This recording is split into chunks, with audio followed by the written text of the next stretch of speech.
birthday to you. Happy birthday dear Rajni. Happy birthday to you. Happy birthday. चलो चलो एक selfie लेते please बुआ। Yes.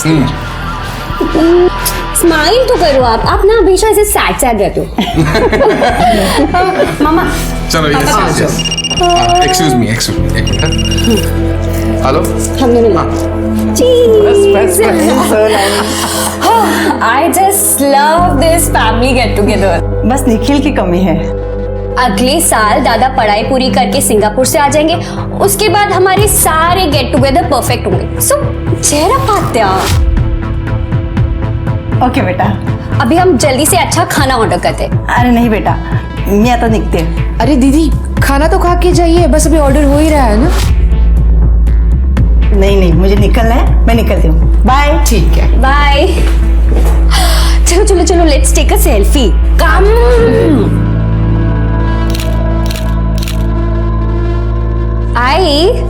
मैंने राइस नूडल्स और मोमोज ऑर्डर किया। मोमोज और कर दूं? हाँ कर दे, बढ़ा दे।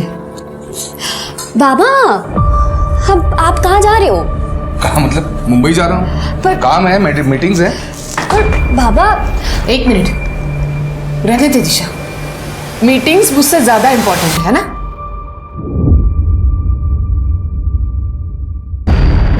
देखो ये इमोशनल ड्रामा करने की जरूरत नहीं है, काम है इसलिए जा रहा हूँ। Emotional drama? मैं कर रही हूँ इमोशनल ड्रामा या आप कर रहे हैं इमोशनल ड्रामा? देखो तुम बाबा प्लीज ताई का मूड मत खराब करो ना प्लीज। मूड खराब ना हो इसलिए जा रहा हूँ मुंबई। अच्छा हर हफ्ते हम लोगों को यहाँ पे अकेला छोड़ के मुंबई जाते ही हो ना। अगर एक हफ्ता नहीं जाएंगे तो क्या फर्क पड़ जाएगा? फर्क पड़ेगा, मेरा काम रुक जाएगा, पैसा नहीं मिलेगा। समझ में नहीं आती बात? ये जो केक काटा ना, ये जो खाना ऑर्डर किया जा रहा है वो मेरे पैसे से किया जा रहा है। मैं दिन रात मेहनत कर रहा हूं ताकि आप लोगों को अच्छी जिंदगी दे पाऊं। समझ नहीं रहे? देखो पहले ड्रामा कौन कर रहा है। बाबा बाबा बाबा बाबा प्लीज रुक जाइए ना, क्या कर रहे हैं आप? तुम मुझे मत सिखाओ क्या करना है क्या नहीं करना है। नहीं रुक जा, जाने दे। हम जिए मरे इन्हें कुछ फर्क नहीं पड़ता। देखो ये नाटक बंद करो। नाटक? और आप ये सब कुछ जो सुनाया ना, आप पैसे खर्च करते तो उपकार नहीं कर रहे, सब पता। बस तुम भी कोई एहसान नहीं कर रहे हो मेरे ऊपर। यह है ना, यहाँ पाल पोस रहा हूं ना, रहो खाओ खुश रहो। ये बिजनेस मेरी प्रायोरिटी है, तुम्हारे इमोशनल ड्रामे में अटक कर रहा है। मैं मेरा बिजनेस डुबा नहीं सकता। मेरा बिजनेस में क्यों निकल जाओ घर से? तो जा रहा हूं ना, क्यों अड़ा रहे हो मुझे? निकलो अभी, क्या भी निकल। हाँ जा रहा हूं मैं, जा रहा हूं।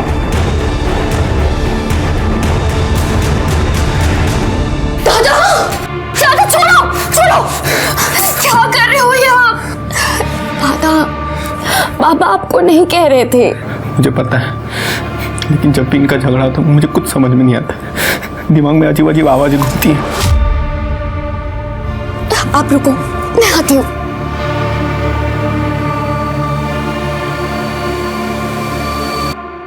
दादा ये चॉकलेट खाओ, आपका दर्द कम हो जाएगा। ये लो खाओ। देखो अभी मैं ना आपकी दवाई लगाऊंगी, सब ठीक हो जाएगा।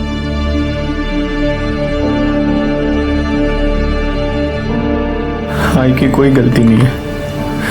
अगर आई चाहती कि बाबा उनके साथ थोड़ा टाइम स्पेंड करे तो बाबा मीटिंग कैंसिल कर सकते हैं। फिर ये झगड़ा क्यों? हाँ मुझे पता है, आई की कोई गलती नहीं है। आप बस शांत रहा करो।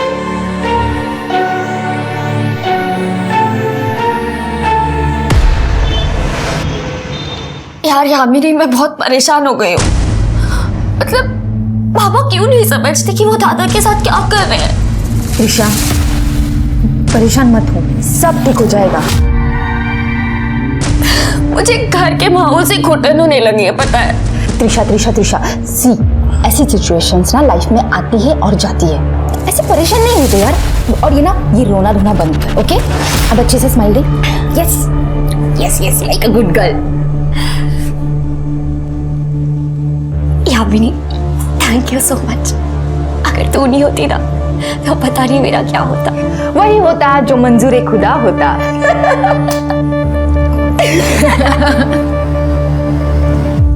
गहरी सांस लें और अपना ध्यान सांस पे केंद्रित करें और इसी के साथ अपने कॉन्शियसनेस यानी अपने अंतर मन में झांकिए। नमस्कार, मैं सर्वेश। मैं एक योगा एक्सपर्ट और स्पिरिचुअल हीलर हूं। आपको अगर मेरी ऑनलाइन क्लासेस ज्वाइन करनी है तो नीचे दिए हुए नंबर पे कॉल कीजिए। धन्यवाद।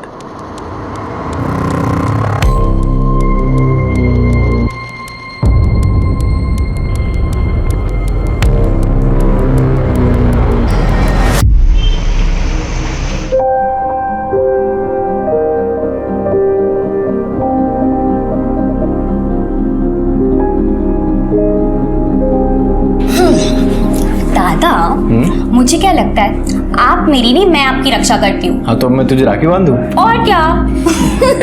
बच्चा हो गया रक्षाबंधन। आत्या, नमस्ते। खुश रहो बच्चा, खुश रहो। दादा, मेरा गिफ्ट किधर है? गिफ्ट है ना, सरप्राइज भी है, आजा देता हूँ। चलो।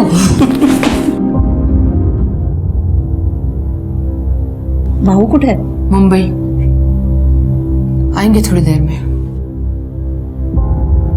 रागिनी, भाऊ तो काम के लिए ही जाता है ना मुंबई, उसमें मुंह सुझाने वाली क्या बात है?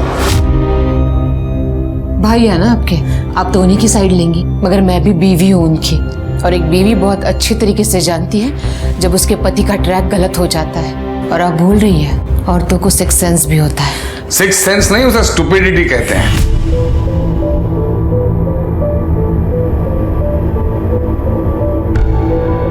अच्छा, ये बात भी तो ठीक है ना, जहाँ आग होती है वही धुआं निकलता है। और उसी धुएं ने तुम्हें अंधा कर दिया है। अच्छा, मुझे अंधा कर दिया है। बस भी करो अब तुम दोनों। बस करो क्या? तुम्हें पता नहीं है? अजीबो गरीब औरत है ये, अजीबो गरीब, उल्टी सुल्टी हरकतें करती रहती है, पता है?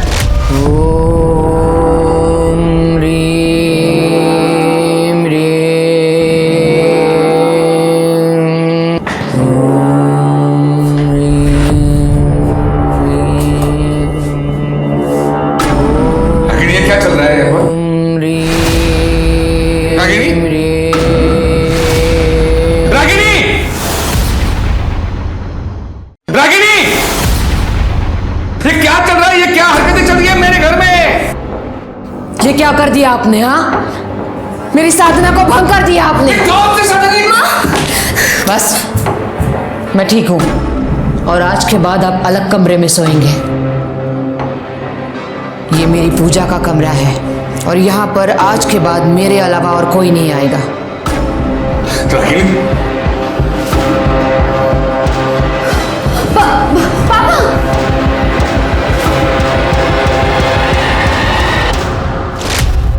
रागिनी, कहाँ है ये? क्या चल रहा है ये सब घर में? इससे क्या पूछ रही हो? ये क्या बताएगी? इनसे पूछो, बच्चों से पूछो, फिर पता चलेगा सच। हाँ, कम कपड़ों में मैं अपने ही घर में बैठी थी, तुम्हारी तरह नहीं हूं। जहां लड़की देखी नहीं वहां कपड़े उतारना शुरू। और एक शब्द नहीं। बहुत हो गया, मैं तुम्हें डिवोर्स दे रहा हूं।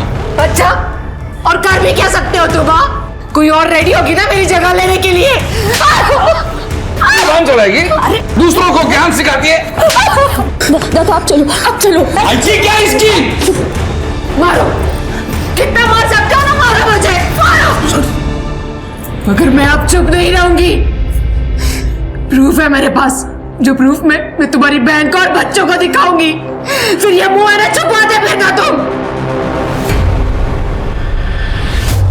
आज के जमाने में धोखा, विश्वासघात और मारपीट कई परिवारों की रोज की जिंदगी का हिस्सा बन गया है, जिसका नतीजा ये होता है कि आपसी विश्वास ना होने की वजह से उन घरों में दरिद्रता, दुख और कड़वाहट इस हद तक जगह बना लेती है कि लोग रिश्ते को खत्म करके अलग होना बेहतर समझते हैं। लेकिन जब अनबन के बावजूद एक ही छत के नीचे रहना पड़े तो घर के सदस्य की एक गलती पूरे परिवार को मुश्किल में डाल देती है। जहां रागिनी को टोने टोटके में राहत मिलती थी, वहीं राजवीर घर में फैली निगेटिविटी से खुद को बचाने के लिए अपने आप को तकलीफ देता था। त्रिशा ने आज तक राजवीर का बचाव किया, लेकिन अगर किसी दिन त्रिशा से भी चूक हो गई, तब क्या इस परिवार को कोई बचा पाएगा? सर राजवीर, मेरा बेटा सैटरडे से मिसिंग है सर। क्या उम्र है उसकी? उसकी 21 साल। तो आपने 2 दिन वेट क्यों किया? सर मुझे भी वाकई पता नहीं था। मतलब मैं मंडे टू फ्राइडे कोल्हापुर में रहता हूँ और वीकेंड में मुंबई में। एक्चुअली यहाँ मेरी गारमेंट मैन्युफैक्चरिंग की फैक्ट्री है और मेरे सारे होलसेलर्स मुंबई में हैं। तो वीकडेज में यहाँ काम करके मैं वीकेंड में मुंबई जाता हूँ मीटिंग्स के लिए। तो वैसे मैं फ्राइडे शाम को गया था सर मुंबई, और आज मैंने आकर देखा तो राजवीर है नहीं। आपके घर में कौन कौन होता है? मेरी वाइफ और मेरी बेटी। लेकिन मेरी बेटी भी वीकेंड पर यहाँ नहीं थी, वो अपनी बुआ के घर गई थी फ्राइडे शाम को ही। वो भी आज सुबह वापस आई है। मतलब आपकी पत्नी घर में अकेली थी? जी सर। तो उन्होंने 2 दिन तक नोटिस नहीं किया कि राजवीर घर में नहीं था?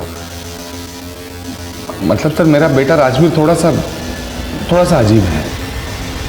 अजीब मतलब? अजीब मतलब उसको थोड़ा मेंटली अनस्टेबल है थोड़ा सा। मतलब कई बार कई दिनों तक खुद को अपने कमरे में बंद कर लेता है, अकेला रहता है। तो उस दिन भी वाइफ को लगा कि वो कहीं बाहर गया होगा, कमरे में बैठा होगा, उसने ध्यान नहीं दिया। और कल सैटरडे को भी उसे शाम को लगा कि रात तक वापस आ जाएगा, उसने ध्यान नहीं दिया सर। और आज जब सुबह मैं मुंबई से वापस आया तब देखा कि तब तक भी राजवीर घर नहीं आया था सर। यंग लड़का है, हो सकता है अपने दोस्तों के साथ गया होगा। आपने चेक किया? मैंने कहा ना सर, मेरा राजवीर थोड़ा सा अलग है। वो उसका कोई फ्रेंड्स नहीं है, ना वो किसी से ज्यादा बात करता है। उसका फोन भी उसी के कमरे में पड़ा मिला है सर। मुझे बहुत फिक्र हो रही है, प्लीज मेरी मदद कीजिए प्लीज। सबसे पहले हमें राजवीर का कमरा देखना होगा।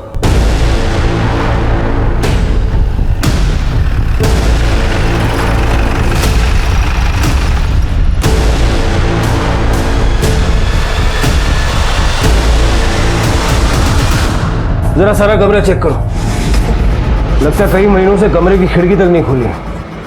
आपके बेटे को भूख प्यास नहीं लगती थी क्या? सर आप उसे जानते नहीं हैं। जब भी उसका मूड खराब होता था, उसे आसपास कोई नहीं चलता था। बस सहम के अपने आप को रूम में बंद कर लेता है वो। हाँ सर।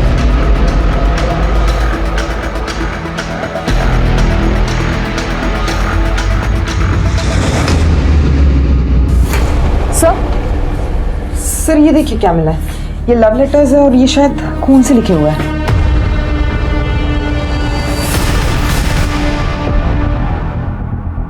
यामिनी? ये यामिनी कौन है? मेरी बेस्ट फ्रेंड है। क्यों? आपके भाई ने चिट्ठियां लिखी है यामिनी को खून से।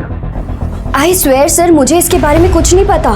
सर एक फोन मिला है, ये देखिए, एक लड़की की तस्वीर है। ये यामिनी है? हाँ सर।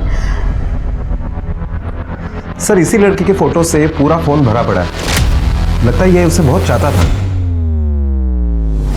इतना सब कुछ है, आपको कोई आइडिया नहीं? सच में सर मुझे कुछ नहीं पता। और यामिनी मेरे बहुत क्लोज है। अगर दादा ने उसको प्रपोज किया होता तो मुझे वो जरूर बताती। सर ये देखिए, खून से सना हुआ है। ये क्या है ये सब? सर जब भी इन दोनों का झगड़ा होता था, दादा खुद को नुकसान पहुंचाते थे। नुकसान मतलब कैसे? वो खुद को स्लिट करते थे। फ्राइडे को मेरे जाने के बाद आप दोनों का झगड़ा हुआ था। नहीं बेटा। यामिनी का नंबर इससे लो और यामिनी को उठाने बोलो।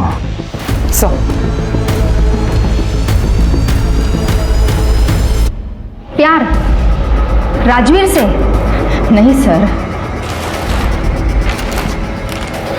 ये चिट्ठियां हमें राजवीर के रूम से मिली हैं और उसने अपने खून से लिखी हैं।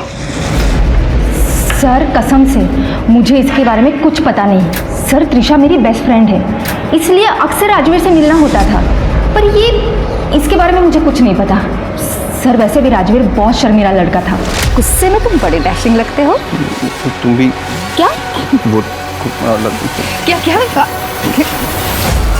और वैसे भी कभी कभार ही उससे बात होती थी बस। हो सकता है कि तुम्हारे बॉयफ्रेंड को इस सब के बारे में पता लग गया हो और राजवीर के गायब होने में उसका हाथ हो। सर मेरा कोई बॉयफ्रेंड नहीं है, आप किसी से भी पूछ सकते हो। ठीक है, जा सकते हैं आप। जी सर। गायकवाड़, ये यामिनी कितना सच बोल रही है जरा पता करो, और ये भी चेक करो कि रागिनी और उसके हस्बैंड के बीच तालमेल क्यों नहीं है, और त्रिशा की सीडीआर निकालो। Okay sir.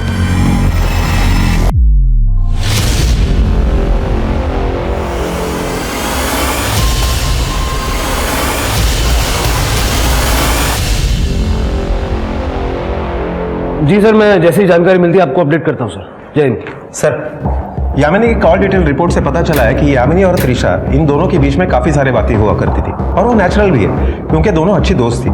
हाँ, लेकिन किसी लड़के के साथ यामिनी का कोई कनेक्शन नहीं मिला। अच्छा, स्ट्रेंज। लेकिन सर, जांच के दरमियान और एक बात सामने आई है।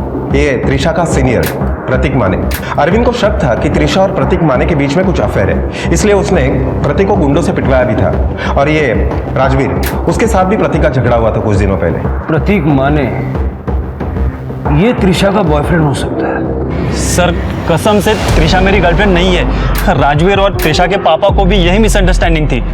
सर, प्रतीक मेरा मुंह बोला भाई है, और प्रतीक को छोड़िए, दादा को ढूंढिए। ठीक है, तुम लोग जाओ। गायकवाड़, जब तक इनोसेंट नहीं साबित हो जाता इस प्रतीक को भूलना मत। आजकल ये मुंह बोला भाई बोलना आम बात हो गई है। पता करो इस प्रतीक की मुंह बोली बहनें और कितनी है। Okay sir. हाँ पूजा। सर, मैंने साबले परिवार के पड़ोसियों से बात की। उनका कहना है कि रागिनी और अरविंद के बीच अक्सर झगड़े होते रहते हैं।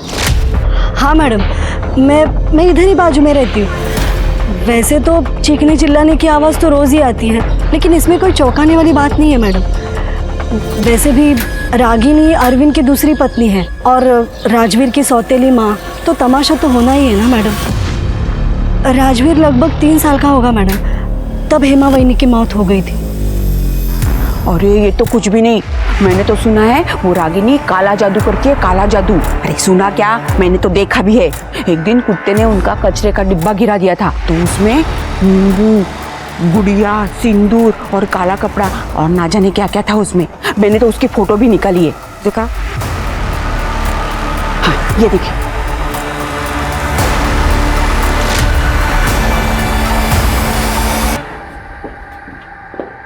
ये सब क्या है जरा समझाएंगे? ये सारा मटेरियल आपके घर के पीछे से निकला है।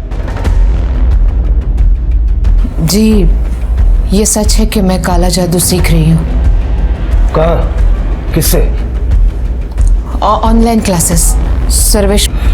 ये काला जादू क्यों सीख रही हैं आप, कोई खास वजह? घर की सुख शांति के लिए। घर की सुख शांति तो आपको मिल गई होगी ना, आपके हस्बैंड को दूसरे कमरे में शिफ्ट करके। आपके घर की तलाशी लेनी है हमें। गायकवाड़, जरा भगाना सगड़ी कड़ा।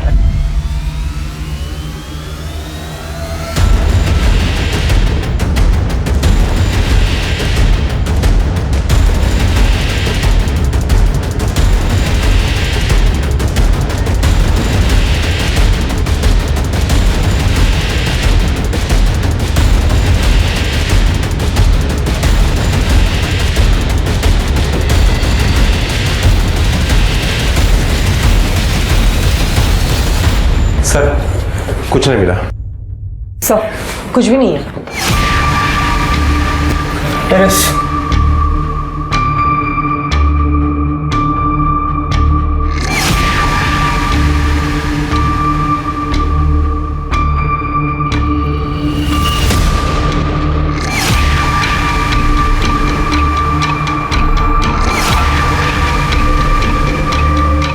पूजा बग जरा है।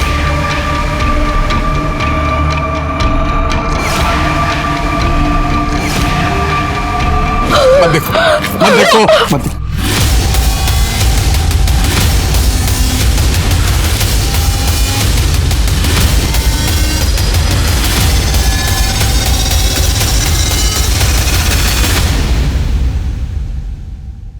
सर, लगता है बॉडी को तेल में उबाला गया है।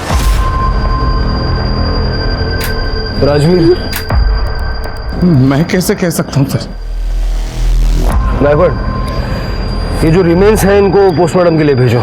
रिका में सर, सारे छत पे जरा अच्छे से चेक करो, देखो कुछ मिलता है क्या। जी सर।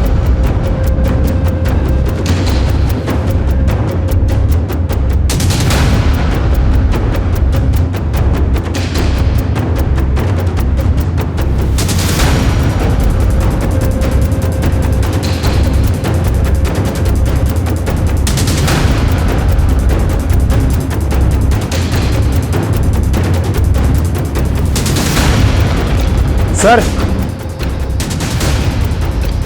ये देखिए,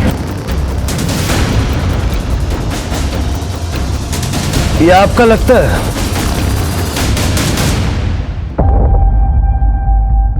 ये देखिए, मैंने कहा था ना वो रुद्राक्ष मेरा नहीं है। ये रही मेरी रुद्राक्ष की माला, पूरे 108 है, देख लीजिए, और शेड भी अलग है। अब काला जादू समझे या तंत्र मंत्र, करती तो मैं अपने घर के लिए ही थी ना, और अपने राजवीर के लिए भी, और उसकी मौत का इल्जाम आपने मुझे पे लगा दिया। देखिए ऐसा है, जब ये हुआ तो आप घर में अकेले थी और आप चाहती है हम ये मान ले कि आपने ना कुछ देखा ना सुना। फ्राइडे नाइट को मैंने और राजवीर ने खाना खाया और फिर मैं अपने कमरे में सोने के लिए चली गई। सैटरडे को सुबह तो मैं सत्संग चली गई थी सर। अब चाहिए तो सत्संग में जो लोग आए थे उनसे इंक्वायरी कर सकते हैं। ये सत्संग से आप कब वापस आई? सैटरडे नाइट को। सैटरडे को जब मैं सत्संग से वापस आई तो राजवीर का कमरा बंद था। फिर मैंने सोचा मैं संडे को सुबह बात करूंगी और मैं सोने के लिए चली गई। राजवीर, संडे को जब मैं उसके कमरे में गई तो वो वहां पे नहीं था। मुझे लगा कहीं बाहर गया होगा, इसलिए मैंने उसे फोन किया, मगर मैंने देखा उसका फोन कमरे में ही था।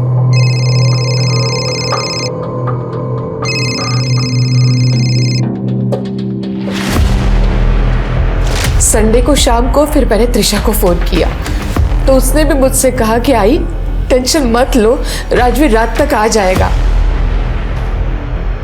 फिर मैं सोने के लिए चली गई ये सोचकर कि उसे लेट हो जाएगा। फिर मंडे को सुबह जब मैं उठी और मैंने देखा तब भी राजवीर अपने कमरे में नहीं था और उसी वक्त अरविंद घर पे आ गए। क्या तुमने उसे 2 दिन से नहीं देखा? गॉड, कहां गया होगा? और फिर उसके बाद अरविंद पुलिस स्टेशन चले गए। सर, आपको क्या लगता है ये रागिनी सच बोल रही है? पूजा, ये जो काला जादू वाली जो हरकतें हैं उसकी वजह से अगर वो सच बोल भी रही है तब भी उसकी बात पे यकीन करना मेरे लिए मुश्किल है। हमें इस महाराज से मिलना होगा। गायकवाड़, मुंबई चलने की तैयारी करो। Okay sir. सर वो सरफिरी औरत है, बकवास कर रही है वो। और एक बात मैं आपको क्लियर कर दूं, मैंने आज तक कभी काला जादू किया नहीं है और ना ही मैं सिखाता हूं। मैं एक वेल रेप्यूटेड योगा टीचर हूं और सेल्फ हीलर भी हूं। आज तक मैंने जिन लोगों की मदद की है आप उनसे जाके पूछ सकते हो। जाहिर सी बात है कि आप ये काला जादू खुलेआम तो सिखाते नहीं होंगे, कहीं ये योगा और हीलिंग की आड़ में तो ये सब काम नहीं करते। रागिनी ने हमसे साफ शब्दों में ये कहा कि वो आपसे काला जादू सीख रही है। कुछ भी बोल रही है वो, बल्कि रागिनी ने मेरे पास ऑनलाइन सेल्फ हीलिंग का कोर्स ज्वाइन किया था। एक दिन मैं ऑनलाइन क्लास ले रहा था तब अचानक से उसने, ये क्या कर रही हैं आप? अब हॉट योगा के लिए रेडी हो जा। रुक जाइए। देखिए ये सब बंद कीजिए।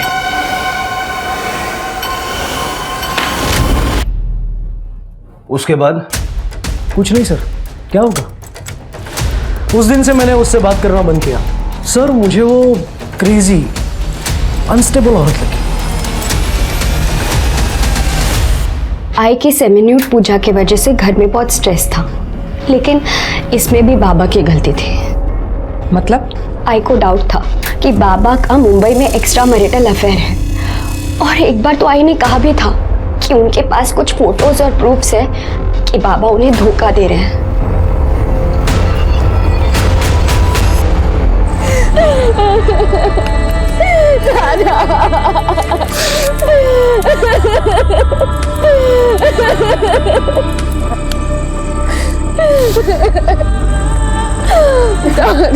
मामा जी, संभालिए अपने आप को। ये कौन? सर ये दमयंती का लड़का है, सिंगापुर में रहता है, अंतिम संस्कार के लिए आया था।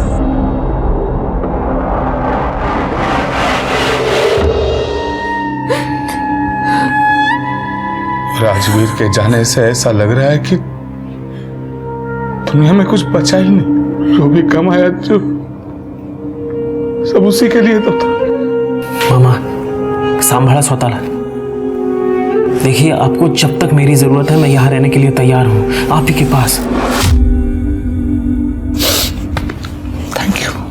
लेकिन बेटा तुम अपनी पढ़ाई बर्बाद मत करना। सिंगापुर में जाओ, अच्छी पढ़ाई करियो, हम हैं यार, हम संभाल लेंगे।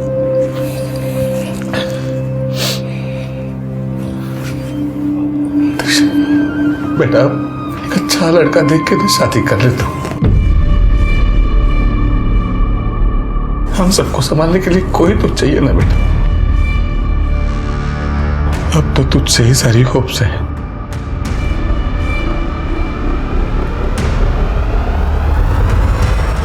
आत्या, अगर पापा जैसा चाहते हैं मैं वैसा करूंगी तो मेरी लाइफ तो बर्बाद हो जाएगी ना। मैं उसको क्या जवाब दूंगी? हाँ प्लीज आत्या, आप कुछ करो ना। त्रिशा, मुझे पता है आप कर सकते हो कुछ। प्लीज आत्या, प्लीज प्लीज।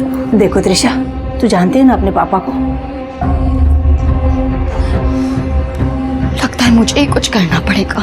त्रिशा, जो भी करना है वो बाद में, लेकिन अभी बाहर चलते हैं जल्दी से। सब लोग खाने के लिए इंतजार कर रहे हैं, नहीं तो खामों का शक हो जाएगा। चल जल्दी से चल। ठीक है, देखते हैं। सर, राजवीर की postmortem report. Sir, postmortem report से पता चलता है कि राजवीर को पतीले में भूनने से पहले उसके बॉडी को कर्पूर और घी से मला गया था और उसके सर को भी बहुत बुरी तरह से कुचला गया था। 21 अगस्त को रात को 8 से 12 बजे के बीच में उसकी मौत हुई है। मतलब सबसे पहले सर को कुचला गया और बाद में उसकी बॉडी को भूना गया। ये काला जादू है? सर, हमने सर्वेश का भी बैकग्राउंड चेक किया, बिल्कुल क्लीन है। काले जादू से उसका कोई कनेक्शन नहीं है। मतलब रागिनी पे हमारा शक सही है। रागिनी ने ये काला जादू कहीं और से सीखा है। सर, रागिनी की कॉल डिटेल्स जब हमने चेक किए तो पता चला कि वो एक प्राइवेट डिटेक्टिव के कांटेक्ट में है जिसका नाम विनय पाठारे है। बुलाओ इस विनय पाठारे को। सर, वो गायब हो गई। त्रिशा मेरी बेटी गायब है सर। मेरी बेटी गायब हो गई। वो मेरे बहन के घर रहने गई थी, वहां से गायब है सर। प्लीज मेरी मदद कीजिए। 2 दिन पहले 30 अगस्त को जब निखिल सिंगापुर के लिए निकल गया तो निखिल के जाने के बाद त्रिशा सब कुछ छोड़ के पुणे जाने की बात कर रही थी। पुणे? क्यों? सब कुछ छोड़ के मतलब? एक मिनट। त्रिशा कौन से कमरे में रहती है? वो सामने वाले। पूजा, देखो जरा। सर, भाऊ सॉरी, तुम्हारे और रागिनी के झगड़े की वजह से वो बहुत परेशान थी। लेकिन पुणे में कहाँ गई? वो कुछ पता नहीं, लेकिन वो कुछ कोर्स करना चाहती थी। क्लियरली उसने कुछ बोला नहीं। कल क्या हुआ था? कल 4 बजे वो घर से निकल गई थी। मुझे बोला था उसने कि वो यामिनी के साथ मूवी देखने जा रही है और बाहर ही डिनर करके लेट घर पे आएगी। लेकिन त्रिशा के जाने के बाद मुंबई से भाऊ का फोन आया था। हाँ, मतलब सर मैंने पहले त्रिशा को फोन किया ये जानने के लिए कि वो घर कब वापस आ रही है। त्रिशा बेटा कहाँ हो? घर नहीं पहुंचा अब तक? मैं घर कभी नहीं आऊंगी और मुझे दोबारा कभी कॉल मत करना टाट। त्रिशा, ये क्या?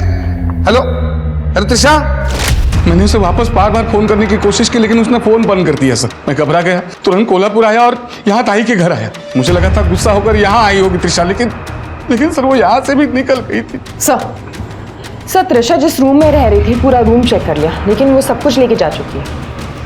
इसका मतलब उसने अपना प्लान एग्जीक्यूट कर लिया। बैकवर्ड, जरा पुणे पुलिस से बात करो और पता लगाओ। Okay sir. मैम, त्रिशा अक्सर पुणे शिफ्ट होके नई जिंदगी शुरू करने की बात करती थी, पर वो राजवीर की वजह से अक्सर परेशान रहती थी। शायद राजवीर के जाने के बाद वो पुणे शिफ्ट हुई होगी। पर मैम, अगर वो ऐसा करती तो वो मुझे जरूर बताती। तो तुमने उसे कांटेक्ट करने की कोशिश की? मैंने कंटिन्यूसली उसे फोन करने की कोशिश की मैम, पर उसका फोन स्विच ऑफ जा रहा है। जी सर, रागिनी मैडम ने मुझे हायर किया था अपने पति अरविंद पे नजर रखने के लिए जब वो मुंबई में रहते थे। मुंबई में? अरविंद का एक 40 साल के सिंगल वुमन मीना नाइक के साथ अफेयर चल रहा है।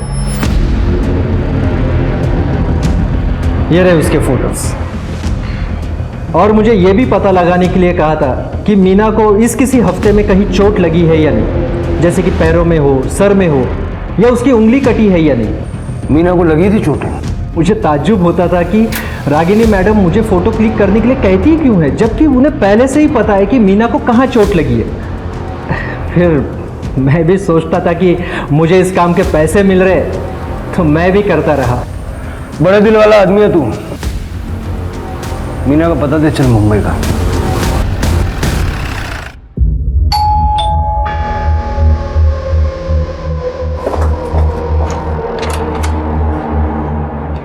मीना जी। जी? अरविंद साबड़े को जानती हैं आप? जी,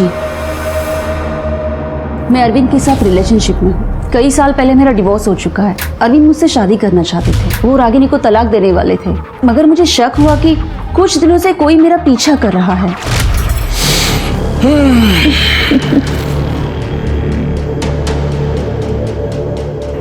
लगे मस्त वाटतं। अरविंद वहाँ कोई है? वहाँ? हाँ।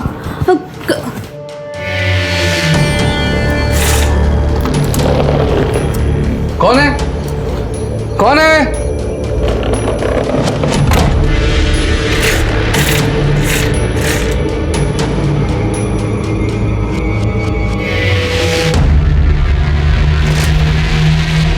ये जो आपको हाथ में और सर पे चोटें लगी हैं, इसके लिए अरविंद जिम्मेदार है? हाँ? नहीं, अरविंद मुझे कभी चोट नहीं पहुंचा सकते। तो ये चोटें आपने अपने आप को खुद पहुंचाई? नहीं, पता नहीं कुछ दिनों से क्या हो रहा है। मैं ऐसे चलते फिरते टकरा जाती हूँ, कभी पैर में चोट आ जाती है, कभी हाथ में तो कभी सर पे। ऐसा लग रहा है कि कोई मुझ पे काला जादू कर रहा हो। अरविंद ने मुझे बताया था कि उसकी बीवी रागिनी काला जादू टोना करती है। कहीं ऐसे तो नहीं कि वही मुझ पे ये जादू टोना कर रही है? अरविंद को भी जब से पता चला था कि वो काला जादू करती है, वो खुद को लेकर और बच्चों को लेकर काफ़ी डर गया था।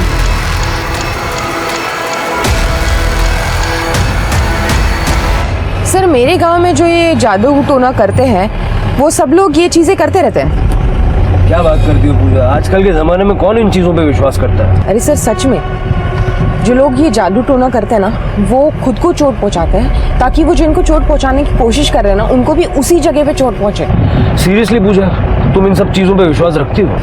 सर, मैं बस यही कहने की कोशिश कर रही हूँ कि हो सकता है ये मीना सच बोल रही हो। पूजा, इस जमाने में काला जादू ऐसी कोई चीज नहीं होती। हेलो, ठीक है सर। गणेश नगर एरिया में एक फीमेल की डेड बॉडी मिली है।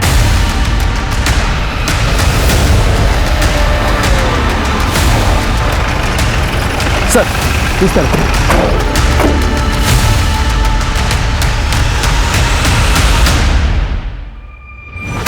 बघ सर, बघ ना, बघ।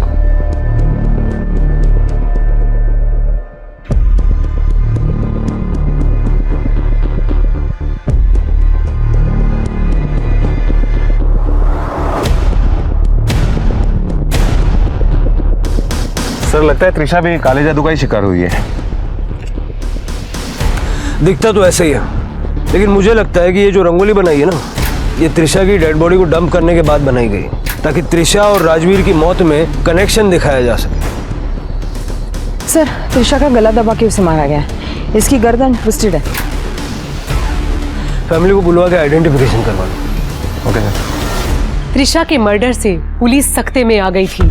क्या त्रिशा भी काले जादू की शिकार हुई थी या फिर उसकी मौत की वजह कुछ और थी?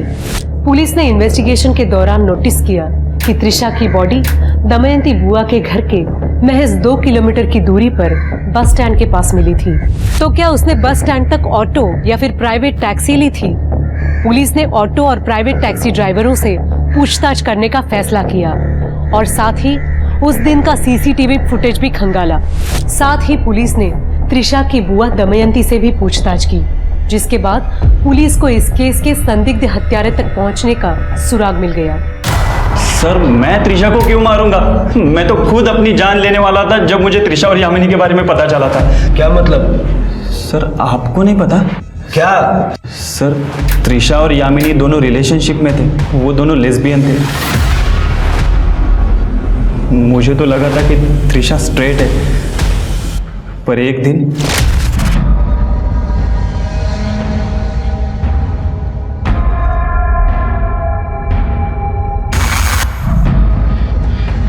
मुझे यकीन ही नहीं हुआ कि त्रिशा लेस्बियन है।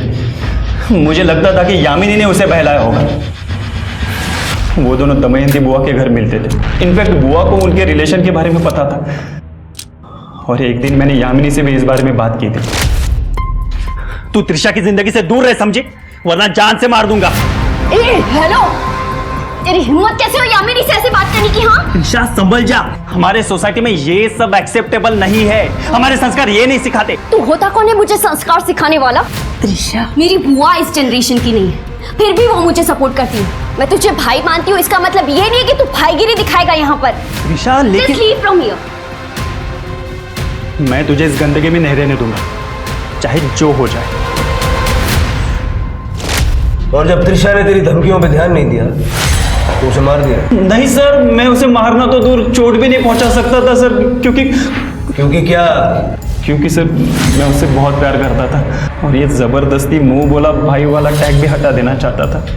मुझे गुस्सा आया था जब मुझे पता चला उसके और यामिनी के रिलेशन के बारे में, पर सर मैं कभी उसे मार नहीं सकता सर। बिठा के रखो इसे। सर पोस्टमार्टम रिपोर्ट से ही ये क्लियर हुआ है कि त्रिशा की मौत गला दबा की हुई, उसकी गर्दन टूटी हुई। सर फोर्स सेक्स या रेप का कोई भी साइन नहीं है। चल के अरविंद और दमयंती से बात करता है। अगर बुआ त्रिशा के इस रिश्ते के बारे में जानती थी तो उसने हमें क्यों नहीं बताया?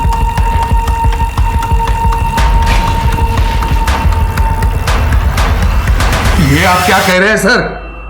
आपकी हिम्मत कैसे हुई मेरी बेटी के बारे में ऐसी बातें करने की? भाऊ, हे खरे, त्रिशा और यामिनी के रिलेशन के बारे में मुझे पता था। वो दोनों पुणे भागना चाहते थे, मैंने उनको सपोर्ट भी किया। यामिनी त्रिशा का इंतजार बस स्टैंड पे कर रही थी, लेकिन जब काफी देर तक त्रिशा आई नहीं तो वो डर गई। ये क्या है? क्या सुन रहा हूं मैं?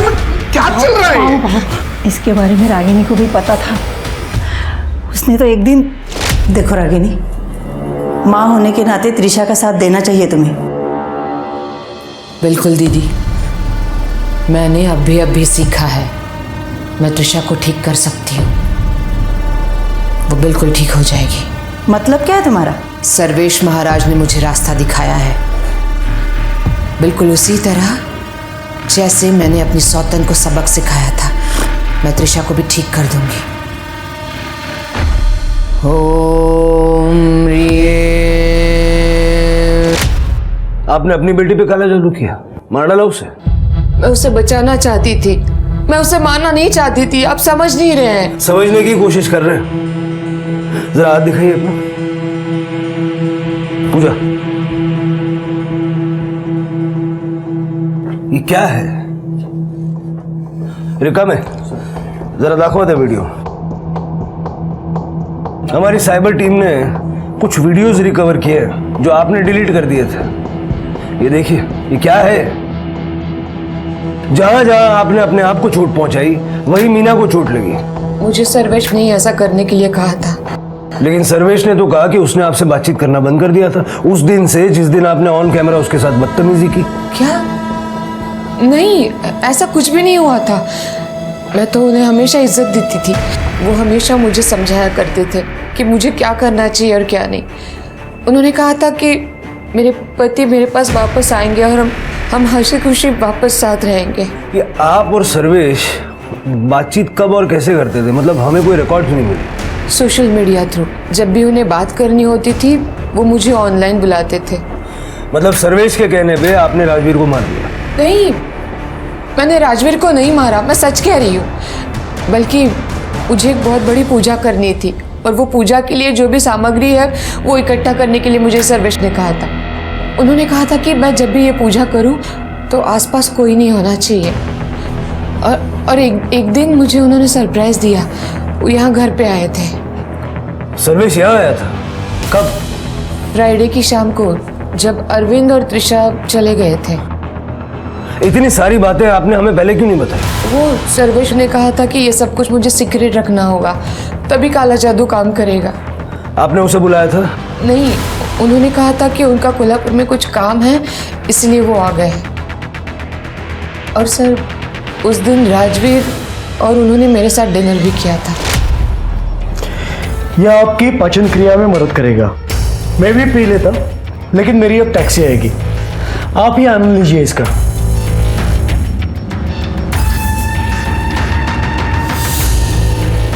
अब आप सोने जाइए, टैक्सी आते ही मैं निकल जाऊंगा। आप जाइए, मैं इनके साथ रहता हूँ। अगली सुबह मैं जब उठी तो महाराज जा चुके थे और राजवीर के कमरे का दरवाज़ा बंद था। मुझे लगा वो सो रहा है, फिर मैं सत्संग चली गई। और बाकी सब कुछ तो मैं आपको पहले ही बता चुकी हूँ। आपकी बातों में कितनी सच्चाई है ये जब तक हम लोग पता लगाते हैं। आप हमारी निगरानी में रहेंगे। पूजा क्यों सा रहना सर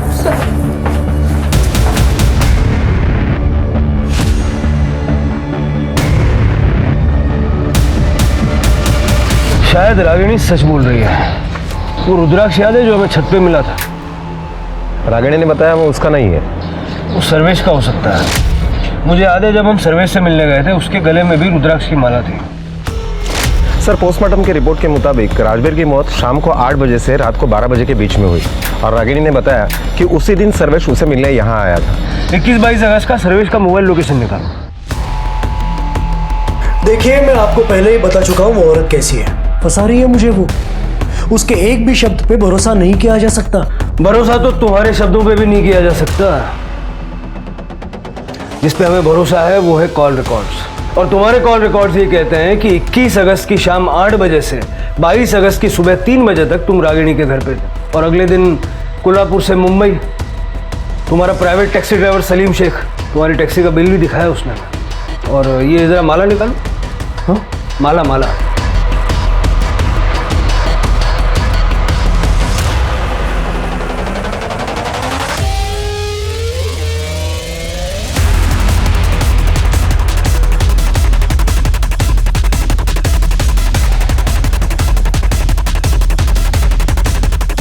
ये भी तो भूल गए थे आप रागिनी की छत पे।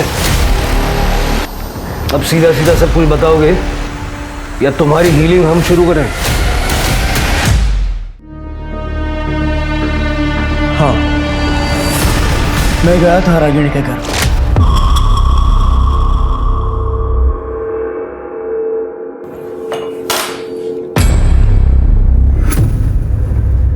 ये लीजिए।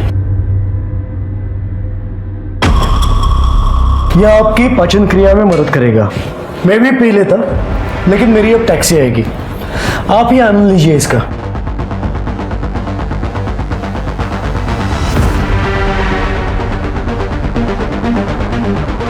अब आप सोने जाइए। टैक्सी आते ही मैं निकल जाऊंगा। आप जाइए, मैं इनके साथ रहता हूँ। उस रात रागिनी अपने कमरे में चली गई और यहाँ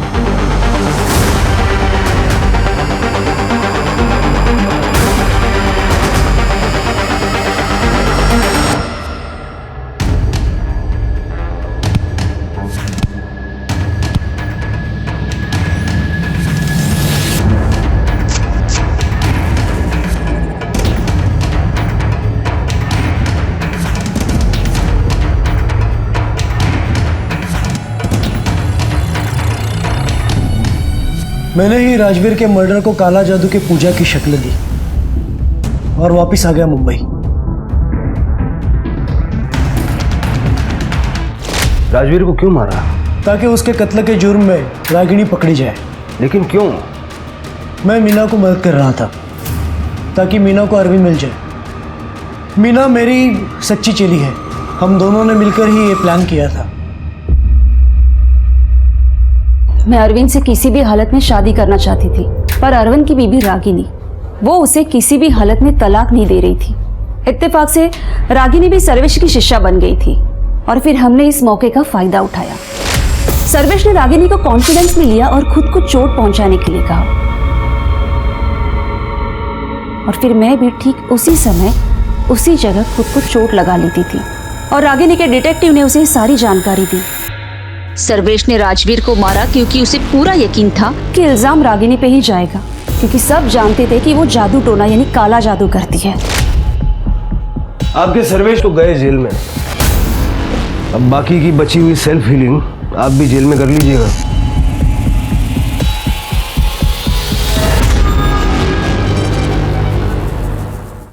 सर, एक ऑटो ड्राइवर मिला है। मर्डर वाले दिन उसने त्रिशा को देखा था। जब मैंने त्रिशा के बारे में उससे पूछा तो उसने कहा कि त्रिशा ने किसी और के साथ उसका ऑटो शेयर किया था। आना देना। Yes sir. साहब 20-22 साल का लड़का था। वो लड़की ऐसे रोड के साइड पे इंतज़ार कर रही थी तो लड़के ने उसको देखा और मेरे को रिक्शा रोकने के लिए बोला। अरे यार मेरी एक प्रॉब्लम हो गई है, सॉल्व करनी है, हेल्प करेगी क्या? हाँ चलो ना। आजा। फिर सब उन दोनों ने रिक्शा में ज़्यादा बात नहीं किया, तो मैंने उनको गणेश नगर छोड़ा और वहाँ से निकल गया। प्रतीक से फोटो दाखवा ना।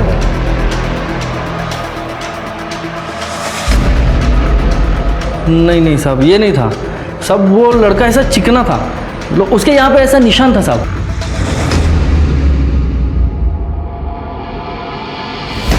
बैकवर्ड। यही था साहब, यही था।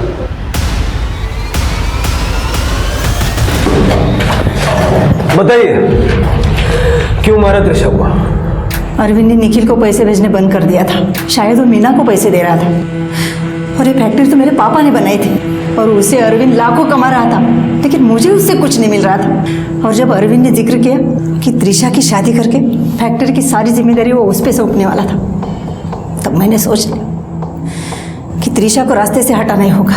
अरे लेकिन त्रिशा तो सब कुछ छोड़ छाड़ के पुणे जा रही थी ना। हाँ, लेकिन इस बात की क्या गारंटी कि बाप का प्यार उसे वापस नहीं ले आता। त्रिशा को तो मारना ही था। मैंने निखिल को रोक लिया मेरी मदद करने के लिए। मैंने इसे बता दिया त्रिशा बस स्टैंड के लिए कब निकलने वाली है, और ये रिक्शा पकड़ के उसके पास चला गया। मैं घर कभी नहीं आऊंगी और मुझे दोबारा कभी कॉल मत करना टाट। त्रिशा, त्रिशा! दादा आप यहाँ कैसे? अरे यार मेरी एक प्रॉब्लम हो गई है, सॉल्व करनी है, हेल्प करेगी क्या? हाँ चलो ना। दादा मेरी जो प्रॉब्लम है वो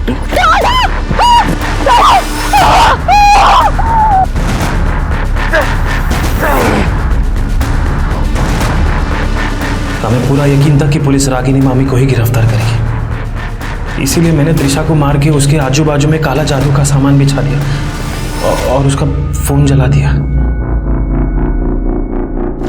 तो तुम्हें लगा कि ऐसा करने से रागिनी रास्ते से हट जाएगी, लेकिन मीना का क्या? अरविंद सब कुछ मीना को दे देता तो? हम लोग ने मीना और अरविंद को मारने के प्लान पे भी काम करना शुरू कर दिया था। अरे वो सब तो हमारा था, मेरा और मेरे बेटे का था, वो हमें मिलना चाहिए था। संपत्ति के मुंह में तुम दोनों माँ बेटे किस हद तक जाने के लिए तैयार हो चुके हो, इस बात का रियलाइजेशन है तुम्हें? अपनी जिंदगी में सब कुछ सही करने की चाहत ने रागिनी को मीना और सर्वेश के हाथों की कठपुतली बना दिया था। मीना एक नए पार्टनर के साथ अपनी जिंदगी फिर से शुरू करना चाहती थी। ये बात तो समझ में आती है, लेकिन राजवीर की लाश पर अपने सपनों का महल खड़ा करना ये भी साबित करता है कि इंसान भले ही दिन ब दिन अमीर होता चला जाए, लेकिन मॉरली और इमोशनली वो बैंकरप्ट और दिवालियाई होता जा रहा है। भावनाओं से भरे हमारे मन का इस तरह निर्मम और बंजर हो जाना सचमुच भयावह है। अब मैं सोनाली कुलकर्णी आपसे विदा लेती हूँ। फिर मिलेंगे क्राइम पेट्रोल सतर्क में एक नए केस के साथ। तब तक अपना और अपने परिवार का ख्याल रखिए, मास्क पहनिए, सैनिटाइजर का इस्तेमाल कीजिए और सोशल डिस्टेंसिंग बनाए रखिए। देखते रहिए क्राइम पेट्रोल सतर्क। जय हिंद।